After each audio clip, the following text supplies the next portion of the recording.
নমস্কাৰ ছাত্ৰ ছাত্ৰীসকল মই আজি লৈ আহিছোঁ তোমালোকৰ ওচৰলৈ half yearly examination 2025 class 9 Hindi ইলেক্টিভৰ কুৱেশ্যন পেপাৰখন মই ইয়াৰ জৰিয়তে কুৱেশ্যন পেপাৰখন সাঁচি ৰাখিব বিচাৰিছোঁ যাতে ভৱিষ্যতে কেতিয়াবা ল'ৰা ছোৱালী ছাত্ৰ ছাত্ৰীখিনিও সুবিধা হয় আৰু আমাৰ নিচিনা শিক্ষক শিক্ষয়িত্ৰীৰ কাৰণেও स्वाद पढ़वात सुविधा हो। क्वेश्चन नंबर 1 सही विकल्प का चयन करो। पानी में जो अमृत तत्व है उसे कौन जानता है? जो धूप में खूब चुका है। पत्थर बनकर कभी रसखान कहाँ रहना चाहते हैं? 2 ऑप्शन। गौ कृष्ण के सिर पर क्या शोभित है? मुकुट। लेखक की आयु कितनी? 35 वर्ष। कवयित्री महादेवी वर्मा की तुलना की जाती है मीराबाई के साथ। पूर्ण वाक्यत आंसर দিব দিছে दीवान पद के लिए किसका चयन किया गया? दानलीला के रचयिता कौन है? नेक्स्ट ग उर्वशी के रचयिता कौन है? ये एक्चुअली क्लास 10 और क्वेश्चन है आंसर शंकर प्रसाद है। फूल कौन सा कार्य करते हुए भी हर्षाता रहता है? डॉक्टर सुहाना खट्टर जी की फीस कितनी थी? 3 नंबर संक्षिप्त में उत्तर दो 2 into 5 2 नंबर को ऐसे आता क्वेश्चन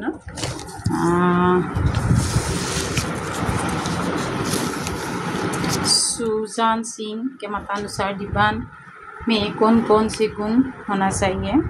कबीर खान द्वारा रचित सार प्रामाणिक रचनाएं क्या क्या हैं?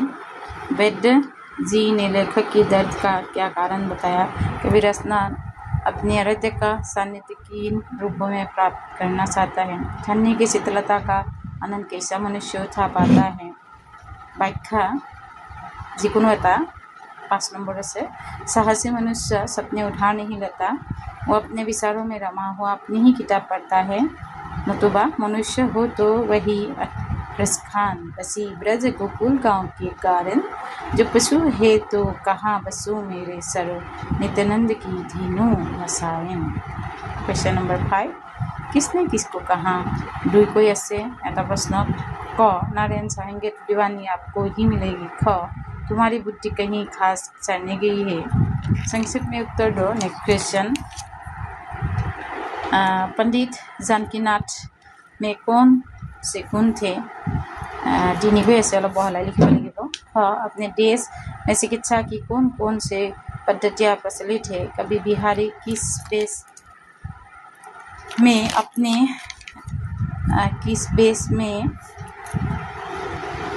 अपने आराध्य कृष्ण को मन में बसा लेना चाहते हैं? फूल की स्थिति में धरा पर रहा हुआ है। एक उम्मीदवार ने कार्यवाले की मदद कैसे की? जिंदगी का भेद किसे मालूम है? क्वेश्चन नंबर 7 कबीर ने श्री कृष्ण के बाल रूप की माधुरी का वर्णन किस रूप में किया है? सारी प्रश्न नंबर महादेवी वर्मा की प्रमुख काव्य रचनाएं क्या क्या है? किस काव्य संकलन पर उन्हें ज्ञानपीठ पुरस्कार प्राप्त हुआ? सारी साहसी मनुष्य सपने उधार नहीं लेता। এইটোৱে ব্যাখ্যাত ৰাহিছে সেইটো কুৱেশ্যনকে আকৌ বেলেগ কৈ দিছে।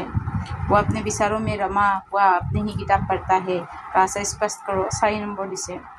8 নম্বৰ পদ লিংগ পৰিৱৰ্তন যিকোনো 4টা মহোদয় মালি সেৱক গায়ক কবি দেৱ 4টাই লিখিব লাগিব।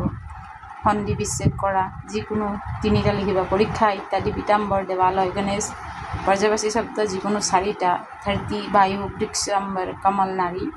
বিলোম শব্দ মানে বিপৰীত শব্দ যিকোনো 4টা। নিৰক্ষৰ अपना आशा सज्जन सस आस्ति।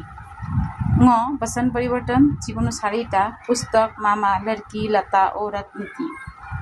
स उपसर्ग जोड़कर एक एक शब्द बनाओ যিকোনো 4টা। अपा परी अति अधि पड़ा डू। 2 নম্বৰ द्वितीय स वाक्य बनाओ किनी दो का किताबी कीड़ा मन तन मन से दिन फिर नांदी की लकड़ी।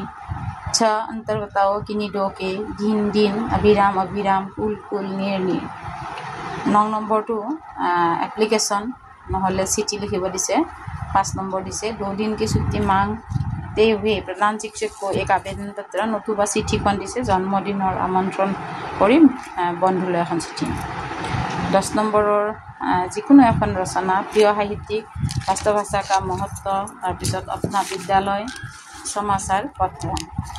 11 নম্বৰ प्रश्न निम्नलिखित गद्य को पढ़कर नीचे दिए गए प्रश्नों के उत्तर दो। निरक्षरता का सामान्य अर्थ है अक्षरों की पहचान तक न होना निरक्षर व्यक्ति के लिए तो कला अक्षर बेस बराबर होता है। जो व्यक्ति पढ़ना लिखना एकदम नहीं जानता, अपना काम तक नहीं कर पढ़ सकता, सामने लिखे संख्या तक को नहीं पहचान सकता, उसे निरक्षर कहा जाता है। निरक्षर व्यक्ति ना संसार को जान सकता है और ना ही अपने साथ होने वाले लिखित व्यवहार को समझ सकता है और ना ही अपने हाथ होने वाले लिखित व्यवहार को समझ सकता है। एक डूबा गया है उसे पे इसलिए निरक्षरता को अभिशाप माना जाता है। प्रश्न दिसे 4टा प्रस्तुत गद्यांश का उपयुक्त शीर्षक एटा नाम দিব লাগে। निरक्षर व्यक्ति क्या क्या नहीं कर सकता। काला अक्षर बेस बराबर इस लोकोक्ति का आशय बताओ। निरक्षरता को किस लिए अभिशाप माना जाता है। और अनुवाद दिसे 5टा Dispur is the capital of Assam, Shillong is a hilly place, always speak the truth, Bihu is our national festival, we should respect our teachers। এইখিনিয়ে ছাত্ৰ ছাত্ৰীসকল তোমালোকলৈ এটা বিনম্ৰ অনুৰোধ, তোমালোকে এই চেনেলটো ছাবস্ক্ৰাইব কৰি ল'বা যাতে আগন্তুক ভিডিঅ'সমূহ এনেকুৱা আমাৰ লেচনসমূহ পাবলৈ সুবিধা হয় আৰু আগবঢ়াই লৈ যোৱাত মোৰো সুবিধা হ'ব। ধন্যবাদ। আজিলৈ ইয়ালৈ সামৰিলোঁ।